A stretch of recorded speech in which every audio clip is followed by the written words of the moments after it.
Untuk kategori usia demografi yang ini Kak, apakah teman-teman KPU Goa ini punya treatment tersendiri tidak? Di data kami memang sebenarnya pengguna sosial media kita sebenarnya ini hampir sampai 90% penduduk.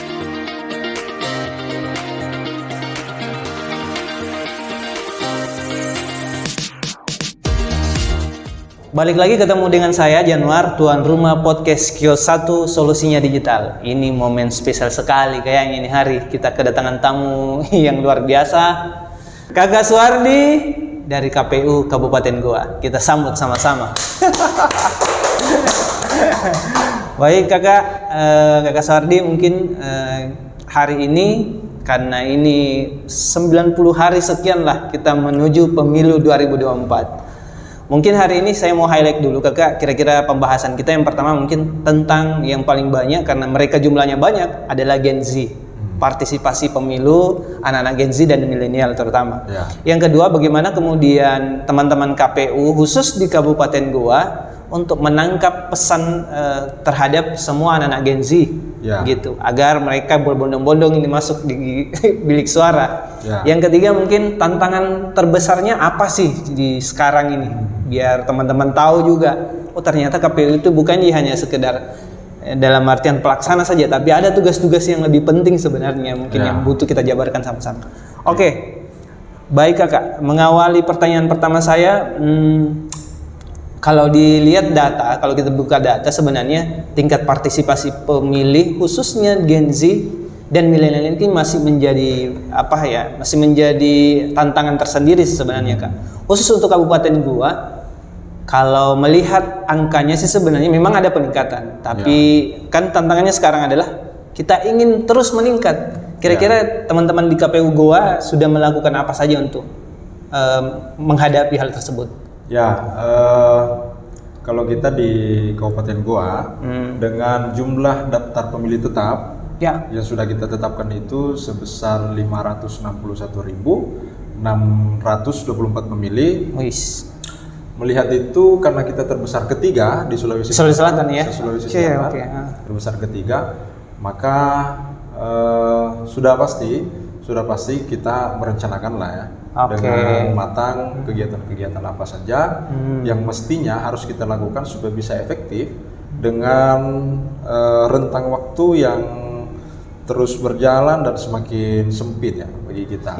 Itu menjadi tantangan tersendiri bagi kita. Nah, sejauh ini yang sudah kita lakukan, alhamdulillah sudah banyak hal yang kita lakukan. Sebut saja kita melakukan kerjasama dengan beberapa media, dalam rangka itu tadi, dalam rangka menyebarkan informasi-informasi yang konstruktif terkait kapan kita memilih, apa pentingnya kita memilih, dan seterusnya.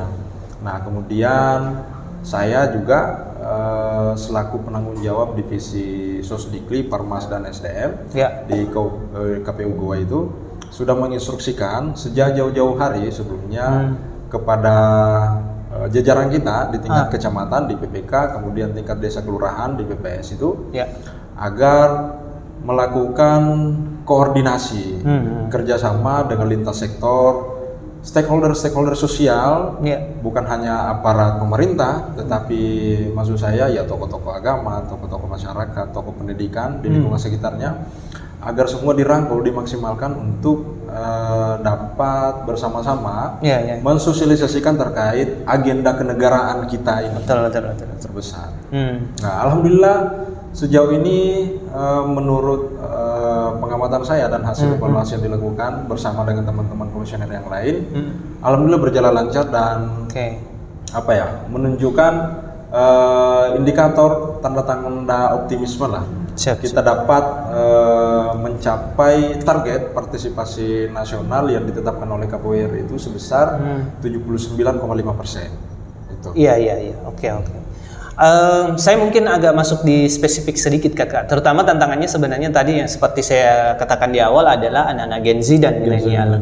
Untuk kategori usia demografi yang ini Kak, apakah teman-teman KPU Goa ini punya treatment tersendiri tidak yang dilakukan sejauh ini?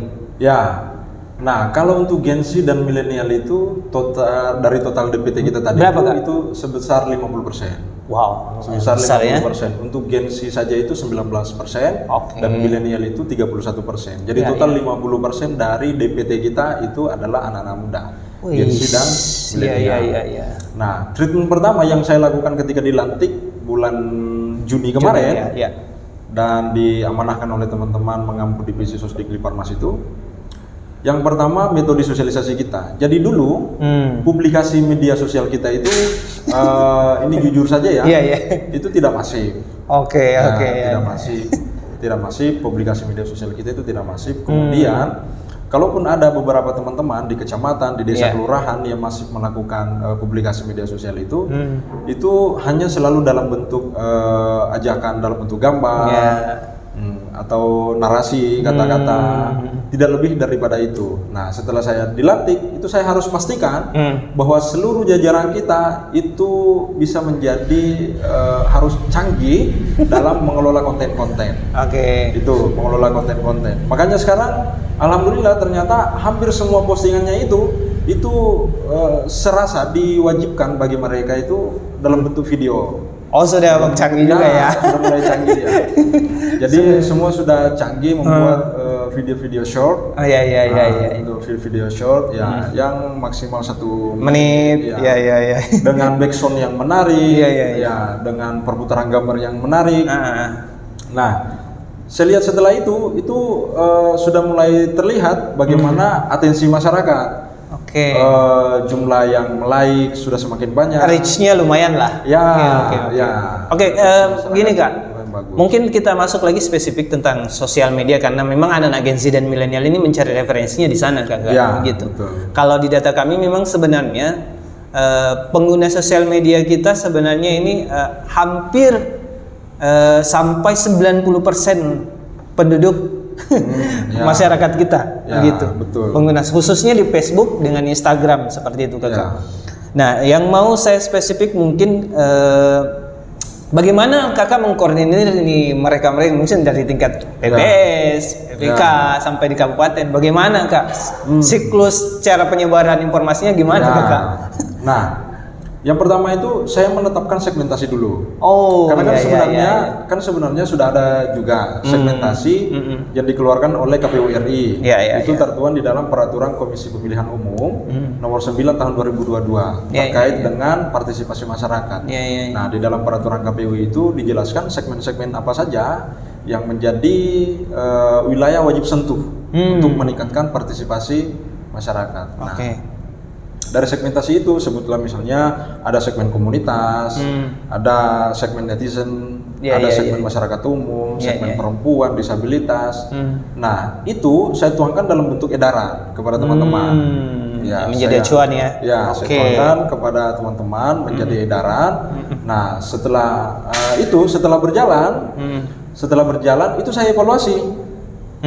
Bukan tiap bulan, tetapi tiap minggu. Wih, ngeri juga ternyata. Jadi sebelumnya kalau di KPU Goa itu sebelum kami dilantik, kebijakannya itu laporan pertanggungjawaban teman-teman. Laporan pertanggungjawaban itu hanya laporan pertanggungjawaban penggunaan anggaran operasional. Sekarang apa yang bedanya? Sekarang itu menjadi 2. Laporan pertanggungjawaban penggunaan anggaran dan laporan pertanggungjawaban kinerja. Menarik ini. Nah, salah satu yang dipertanggungjawabkan untuk divisi Sosdikli dalam rangka peningkatan partisipasi masyarakat itu tadi apa saja yang sudah dia posting, bahan apa saja, terkait apa saja, dan segmen apa saja yang dia sudah sentuh. Dan saya sudah tekankan bahwa di akhir pemilu nanti kalau misalnya partisipasi kita tidak mencapai target yang ditetapkan KPU RI, maka yang pertama kali dievaluasi adalah divisi Sosdikli itu. Kayaknya bebannya ini memang serius juga. Karena kan padahal saya mencoba memahami. Karena kan teman-teman ad hoc ini di kecamatan dan di desa kelurahan itu direkrut sebelum kami masuk. Ternyata dari total tenaga ad hoc kita untuk anggota PPK dan PPS itu sebesar 501 orang. Nah, hampir 80% itu anak-anak muda. Hampir 80% anak-anak muda. Nah, saya mencoba memahami bahwa komisioner sebelumnya itu sudah tahu bahwa eranya sudah masuk. Sudah memang harusnya anak muda karena tingkat DPT kita yang anak-anak muda itu sudah sangat tinggi kan. Iya betul. Tetapi yang menjadi masalah itu yang saya lihat tadi bahwa potensinya tidak dimaksimalkan dengan baik. Oke.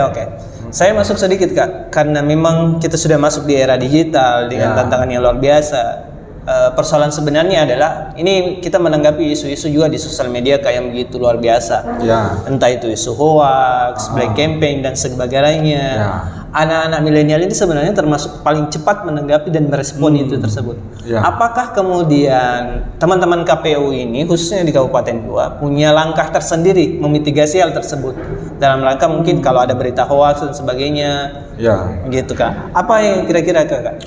Di dalam PKPU 15 tahun 2023, kemudian perubahannya di PKPU nomor 20 tahun 2023, itu jelas di dalam pasal 72 ayat 1, di situ ada beberapa poin hal-hal yang menjadi larangan untuk dilakukan dalam proses masa kampanye pemilu 2024 ini.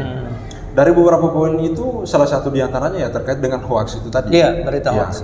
Bahwa pelaksana kampanye itu dilarang menyebarkan berita hoax atau berita-berita yang dapat berpotensi mengadu domba. Antara pihak satu dengan pihak lainnya. Nah, berkenaan dengan hal itu, langkah-langkah mitigasi yang kita lakukan dengan melakukan penyuluhan itu tadi. Jadi seperti yang saya katakan tadi, bahwa proses sosdikli yang dilakukan oleh teman-teman PPK dan PPS itu tidak hanya sekedar menyampaikan kepada pemilih, kepada masyarakat bahwa kapan kita mencoblos, bagaimana tahapan pemilu itu, tetapi kita memang mengedukasi tentang banyak hal. Salah satunya terkait dengan larangan itu tadi, hal-hal yang tidak boleh dilakukan di dalam proses pemilu ini. Kenapa? Karena itu tadi kami di KPU khususnya Goa kami berlima itu sudah berkomitmen bahwa kita betul-betul harus menegakkan esensi dari penyelenggaraan pemilu itu sebagai sarana integrasi bangsa.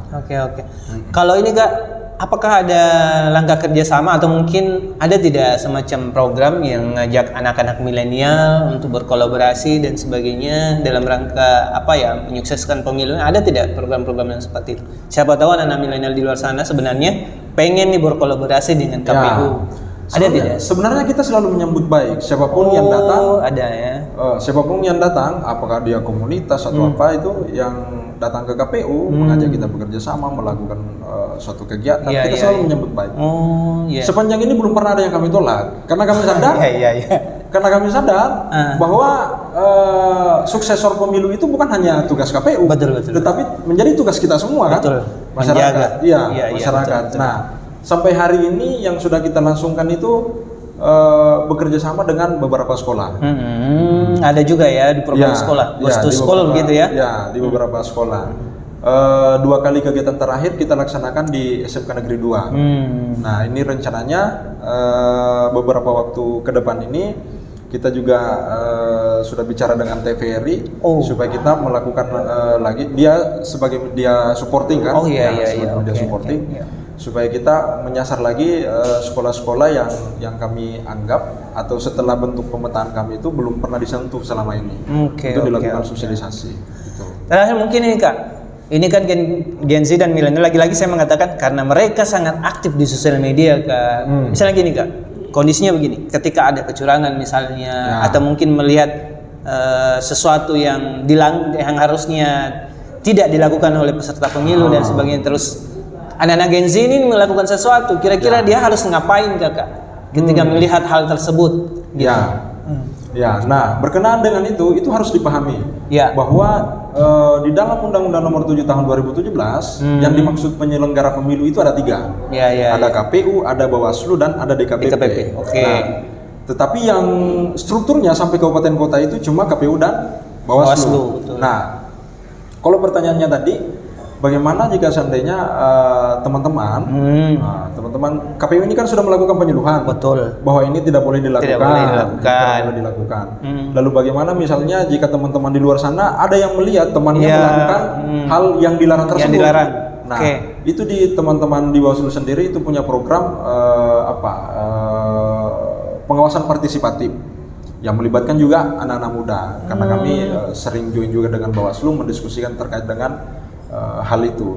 Supaya apa? Supaya anak-anak muda jika melihat misalnya konten-konten di media sosial yang termasuk di dalam larangan tadi yang saya sebut di dalam pasal 72 itu di dalam PKPU, maka bisa menyampaikan ke Bawaslu. Lebih ke gawean ke Bawaslu jadinya kalau yang pelaporan itu, kalau seperti itu lebih kepada gawean Bawaslu. Kalau tugas KPU itu hanya pendidikan pemilih, penyuluhan kepada partisipasi pemilih. Jika seandainya ada hal-hal di luar daripada itu yang harus ditindaki, itu menjadi gawean teman-teman dari Bawaslu. Nanti Bawaslu sudah tindaki, ada keputusannya baru diserahkan ke KPU mau diapakan ini barang. Nah, gitu. Begitu alurnya. Itu penting sekali ya teman-teman mungkin yang di luar sana lagi menyaksikan tayangan ini. Yang terakhir mungkin ini Kakak, kepada anak-anak milenial dan Gen Z yang mungkin di luar sana yang lagi menyaksikan tayangan ini, apa yang ingin Kakak sampaikan kepada teman-teman di luar sana ini? Kalau saya kepada teman-teman Gen Z dan teman-teman Gen milenial, bahwa esensi pemilu itu seperti yang saya sebutkan tadi, esensi pemilu itu harus ditegakkan. Apa itu? Yaitu sebagai sarana integrasi bangsa. Sebagai sarana integrasi bangsa. Bahwa dengan kita berpartisipasi di dalam proses pemilu untuk kelangsungan bangsa Indonesia ke depan, maka kita tidak bercerita tentang saya, tentang kamu, tentang mereka, tetapi kita bercerita tentang kita semua. Tentang kita semua. Kita bercerita tentang Indonesia. Bangsa. Nah, kalau kita berpikir bagaimana ikut aktif berpartisipasi memajukan kehidupan bangsa dan negara kita ke depan, hal pertama buktikanlah dulu lewat pemilu dengan ikut berpartisipasi. Dengan hadir. Tidak perlu dulu hal yang rumit, yang neko-neko. Cukup hadir saja dulu di TPS, menggunakan hak pilihnya, supaya kita bisa yakin bahwa ternyata anak-anak muda betul-betul bisa menjadi harapan sebagai pemegang masa depan bangsa Indonesia. Salah satu bukti bahwa anak muda punya peran yang sangat penting adalah mereka hadir pada saat pemilu. Betul. Itu yang menjadi harapan kita bersama. Baik. Terima kasih Kakak, waktu yang sangat singkat ini. Saya yakin Kakak ini lagi sibuk sekali nih sebenarnya. 90 hari menuju pemilu. 90 hari ya menuju pemilu. Buat semua adik-adik dan teman-teman semua di luar sana, jangan lupa 14 Februari ya 2024. Hari Rabu ya. Hari Rabu 14 Februari. 14 Februari hadir dan sadulkan semua mimpi-mimpi besar melalui pilihan kita. Terima kasih Kakak atas waktunya. Sampai jumpa di lain waktu dan terus saksikan podcast Kios 1. Jangan lupa komen, share, dan subscribe. Terima kasih.